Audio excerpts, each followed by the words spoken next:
Assalamualaikum warahmatullahi wabarakatuh. Selamat pagi semua. Perkenalkan, nama saya Rizka Ramadhani, Prodi IKM semester 6. Di sini saya akan mempresentasikan tentang manajemen bencana tanah longsor.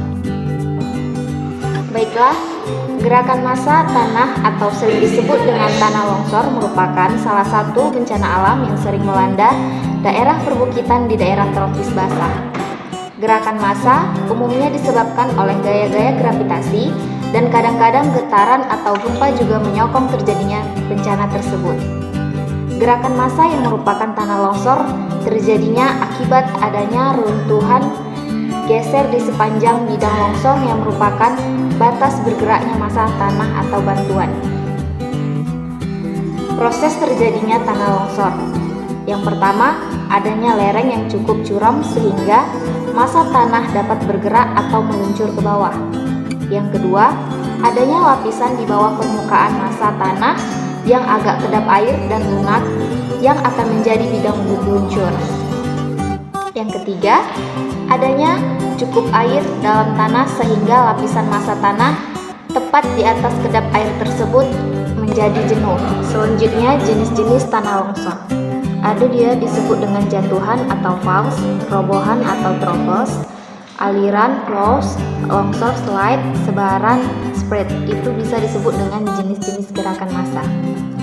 Penyebab terjadinya tanah longsor yaitu lereng terjal atau tanah yang kurang padat dan tebal, bantuan yang kurang kuat, jenis tata lahan, getaran, surutnya muka air danau, adanya beban tambahan ataupun pengikisan atau erosi, adanya material timbunan pada tebing, longsor lama, pengundulan hutan, adanya bidang diskontinuitas atau bidang tak sinambung, atau bisa juga di daerah pembuangan sampah.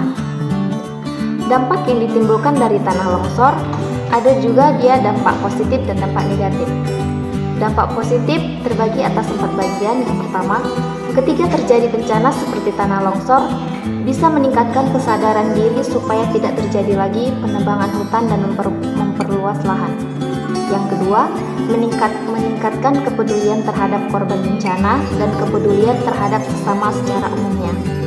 Yang ketiga, menjadikan sikap waspada dan siaga bagi masyarakat yang tinggal di daerah yang rawan terhadap tanah longsor.